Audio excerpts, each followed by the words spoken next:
বোকা শহরে আমি একা জাদুকর এসেছি প্রেম ছড়াতে। মানে বুঝলাম না, আপনি জাদুকর? জাদুকর আমি নই, জাদুকর ফুটবলে শুধু একজনই রয়েছেন এবং গতকাল তিনি যা করলেন তারপর তো আসলে গান না গিয়ে উপায় নেই।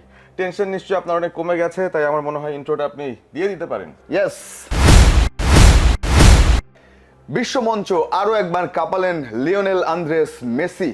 হালান্ড কিংবা এমবাপ্পের রাতের সেই জোড়া গোল পেরিয়ে সকালে সবটা আলো কেড়ে নিলেন নিজের দিকে। সেই গল্প হবে, গল্প তো আছে আরো অনেক। রেডিও ভূমি এবং আইস্ক্রিনের বিশ্বকাপ নিয়ে নিয়মিত আয়োজন ডি বক্স।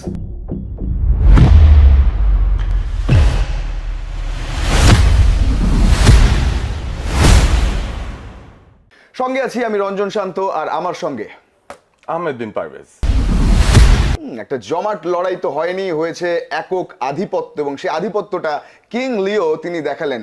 বললেন আই জাস্ট অ্যারাইভড, এবং বিশ্বকাপ বোধহয় আরো একবার শুরু হলো নতুন করে। 20 বছর আগের সেই স্মৃতি ফিরিয়ে আনলেন তিনি। প্রথম বিশ্বকাপে যখন গোল করেছিলেন, এরকম একটা দিনে আবারও তার এই ষষ্ঠ রেকর্ড বিশ্বকাপে। শুধু গোল করলেন, হ্যাটট্রিক বিশ্বমঞ্চে, যা তার পায়ে প্রথমবার। তার এটাই শুধু বাকি ছিল, হ্যাটট্রিক ছাড়া আর যা পাওয়ার বিশ্বকাপে সবকিছুই পেয়েছিলেন লিওনেল মেসি। 13টা গোল ছিল তার এই বিশ্বকাপের আগ পর্যন্ত, এবং রেকর্ডটা যে প্রথম ম্যাচেই করবেন সেটা আসলে কেউ অনুমান করতে পারেননি। MLS এ খেলছিলেন এবং 3 বছর ধরে তিনি এই US লিগে যখন খেলেন, তারপর কিন্তু অনেকেই বলছিলেন তিনি শুরু হয়তো করবেন না, হয়তো তাকে অন্যভাবে খেলানো হবে। মেসি শুরু করলেন, এবং শুধু শুরু করলেন না, বাকিদের জন্য এমন একটা পথ, এমন একটা স্ট্যান্ডার্ড সেট করে দিয়েছেন, সেটা কিন্তু রিচ করা খুব খুব ডিফিকাল্ট। আমরা 3টা গোলেই যদি একটু ডিটেলে যাই, প্রথম গোলটা কিভাবে হলো, তার সেই বডিগার্ড রড্রিগো ডি পল ঠিকই তাকে খুঁজে পেয়েছেন এতজনের ভিড়ে, এবং তিনি প্রথম গোলটা দিয়েছেন একটা দুর্দান্ত আউট অফ দ্য বক্স বা পায়ের জাদুকরি শটে। দ্বিতীয় যে গোল, সেখানে মেসি যেন হালান্ড হয়ে গেলেন। হ্যাঁ, পোচারের মতো খুঁজছিলেন কোন জায়গায় বলটা আসতে পারে, এবং লুকাস জিদানের হাত ফসকে যখনই বলটা বেরিয়ে গেল, লিওনেল মেসি সবার আগে ক্ষিপ্র গতিতে ছুটে দ্বিতীয় গোলটা করলেন। আর তৃতীয়টা, সেখানেও লিওনেল মেসি আবারও বক্সের বাইরে দাঁড়িয়ে অপেক্ষায় বলটা পায়ে পেলেন। অনেকটা MLS এ যা করেছেন ডে ইন ডে আউট, সেই ধরনের একটা প্লেসিং শটে গোল, এবং হ্যাটট্রিকটা পূরণ করেই মেসি মাঠ ছেড়েছেন। যখন কোলাকুলি করছিলেন তিনি নিকো পাজের সঙ্গে, যিনি তার পরিবর্তে ঢুকেছেন, তখনও কিন্তু তিনি জানিয়েই গেছেন বিশ্ববাসীকে যে হ্যাঁ, আমার পরেও হয়তো নতুন কেউ আসছে, তবে যাওয়ার আগে আগুনের স্ফুলিঙ্গটা আমি শেষবারের মতো জ্বালিয়ে নিই। একজনই লিও, একজনই লিওনেল মেসি, যিনি একটা আবেগের নাম এবং একটা গুজবাম্প আমরা দেখছিলাম যখন তিনি মাঠে প্রবেশ করলেন। তখন থেকে একটা অন্যরকম অনুভূতি প্রত্যেকের মধ্যে ছিল, এবং শেষটা রাঙিয়েই তিনি বিদায়টা নিলেন। অনেক অনেক রেকর্ড, 200তম ম্যাচ জাতীয় দলের হয়ে তিনি খেলতে নেমেছিলেন, এবং সেই ম্যাচে এই ঘটনা তিনি ঘটিয়েছেন। কেউ কি ভেবেছিল লিওনেল মেসি এখনো তার সেই চির যৌবনে আছেন, কিন্তু তিনি দেখিয়েছেন যে এখনো ফুটবলকে অনেক কিছু দেয়ার আছে। তার স্ক্যালোনির সঙ্গে সেই আলিঙ্গন, কিংবা শেষ পর্যন্ত আর্জেন্টাইন সমর্থক কিংবা 1000 কিলোমিটার পথ পেরিয়ে বাংলাদেশি আর্জেন্টাইন সমর্থকদের মুখে আজকে যে লম্বা চওড়া হাসি, সেটার কারণ ওই একটাই, লিওনেল মেসি। আমরা বলছিলাম যে মেসি খেলেন আর্জেন্টিনার জন্য, আর বাকি সতীর্থরা খেলেন লিওনেল মেসির জন্য। তার প্রমাণ যেন আরো একবার ডিপলরা দিলেন, এবং অসাধারণ একটা ম্যাচ উপভোগ করেছেন প্রত্যেকে নিশ্চয়ই আপনারা।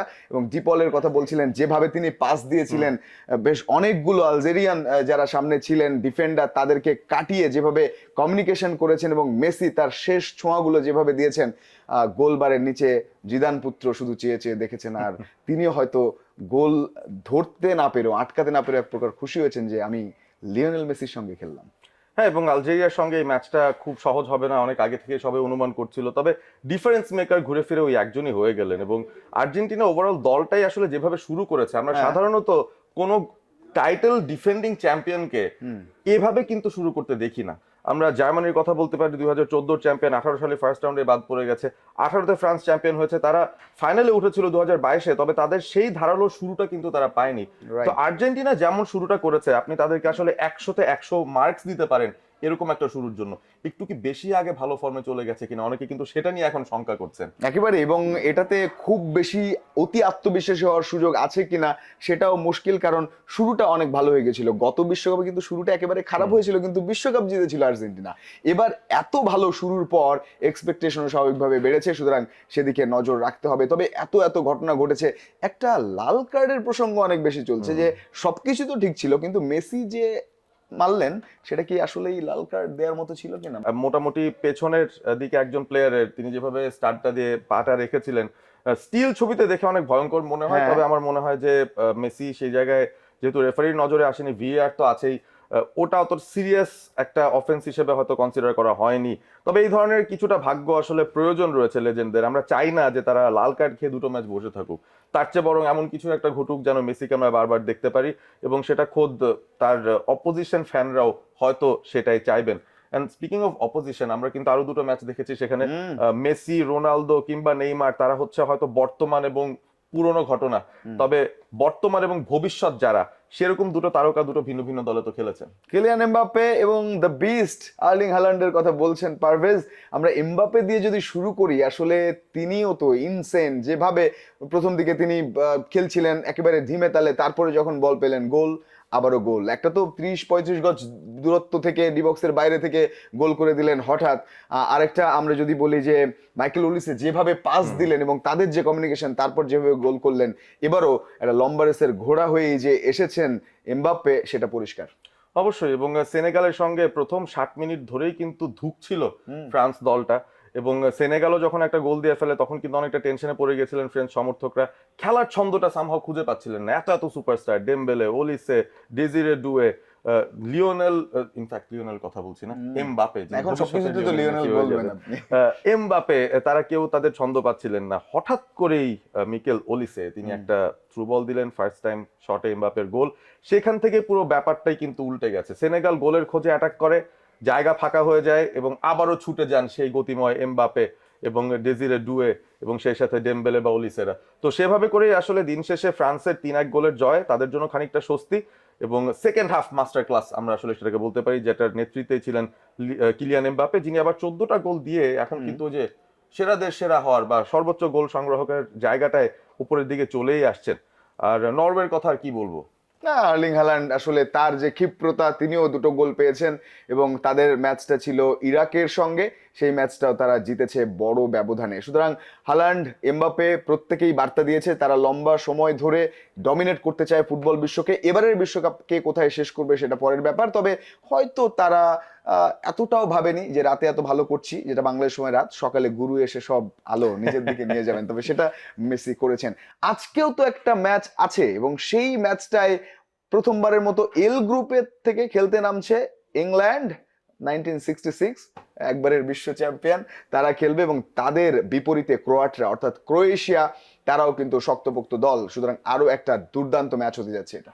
ইংল্যান্ড 1966-র পর থেকে আর কোনো টাইটেল জিতেনি, ওই একটা বিশ্বকাপ, একটাই স্টার, যেটা রঞ্জনের জার্সিতে নিশ্চয়ই দেখছেন।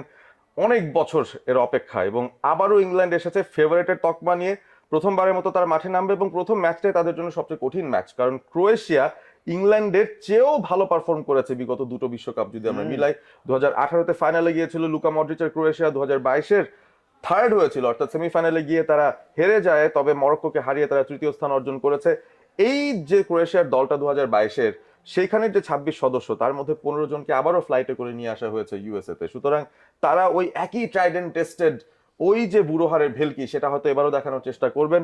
ওই কোভাচিচ, ওই মডরিচ, ক্রামারিচ, পাসালিচ, পেরিসিচ সবাই মিলে কিন্তু আবারও ঘুরে ফিরে এসেছেন এই জায়গাটায়। তবে আমার মনে হয় যে তাদের মধ্যে অনেকেই, যাদের নাম বললাম, তারা তাদের সেরাটা হয়তো পেরিয়ে এসেছেন, এবং ইংল্যান্ডে প্রচুর নতুনত্ব রয়েছে। হ্যারি কেইন তার লাইফের সেরা ফর্মে আছেন, এবং অনেকেই বলছেন যে হালান্ড কিংবা এমবাপে নয়, হয়তো এই মুহূর্তে বিশ্বের সেরা স্ট্রাইকার হ্যারি কেইন। সুতরাং তিনি এই ধরনের ফর্মে থেকে সাথে তারুণ্য নির্ভর একটা ইংল্যান্ড দলকে নিয়ে থমাস টুকেলের আন্ডারে যখন আসছেন, আমার কাছে মনে হয় ইনিশিয়ালি ইংল্যান্ডকে সবাই এই ম্যাচেও স্লাইটলি ফেভারিট ধরতে পারে। একেবারে মডরিচ ভার্সেস হ্যারি কেইন আমরা বলতে পারি, এবং রাশিয়া বিশ্বকাপে ক্রোয়াটরা হারিয়ে দিয়েছিল ইংল্যান্ডকে, সেটাও একটা দারুণ ব্যাপার। সুতরাং এখানে একটা হাড্ডাহাড্ডি লড়াই হবে, সেই প্রত্যাশা আমরা করছি। আর ব্রাজিল ফ্যানরা কি প্রত্যাশা করছে জানেন? তাদের একটা চাপ আছে, সেই চাপটা হচ্ছে যেহেতু আর্জেন্টিনা 3-0 গোলে আলজেরিয়াকে হারিয়ে দিয়েছে, তাদের সামনে তো হাইতি। সুতরাং তাদের একটা এক্সপেকটেশন যে একটা বড় ব্যবধানে জিততে হবে, না হলে তর্কযুদ্ধে পারা যাচ্ছে না। সেটা কি সম্ভব হবে? সম্ভব হতে পারে, আমরা অপেক্ষায় থাকবো সেই অবস্থানের, এবং আমার মনে হয় ব্রাজিল তারা এখান থেকে আসলে ইন্সপিরেশন নিবে, ভয় না পেয়ে যে না আমরাও করে ফেলি কাজের কাজটা। তো ব্রাজিল হোক কিংবা আর্জেন্টিনা, বিশ্বকাপ 2026 এটা কিন্তু জমে এই মুহূর্তে ক্ষীর পুরোপুরি। বিশেষ করে আর্জেন্টিনা দুর্দান্ত একটা জয় পাওয়ার পর আরো যা কিছু ঘটছে, যা কিছু ঘটবে সবকিছু নিয়ে ডিবক্সে আমরা থাকবো নিয়মিত, আপনিও থাকবেন রেডিও ভূমি এবং আইস্ক্রিনের সঙ্গে। আজকে ডিবক্সের এই এপিসোড থেকে রঞ্জন এবং পারভেজ বিদায় নিচ্ছি, দেখা হচ্ছে আগামী পর্বে।